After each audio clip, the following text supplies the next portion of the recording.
हथवा में चूड़िया लेबे कि लेबे बहिन घड़िया ना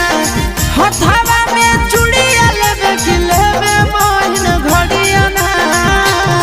लेबो राखी बन्हैया हो भैया सोना माँ के सिकड़िया ना लेबो राखी बन्हैया हो भैया सोना माँ के सिकड़िया ना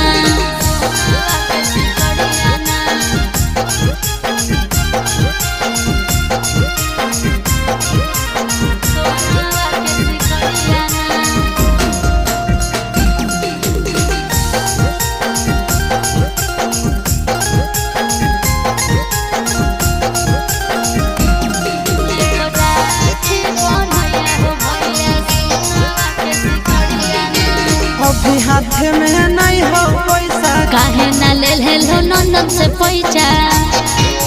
बोलो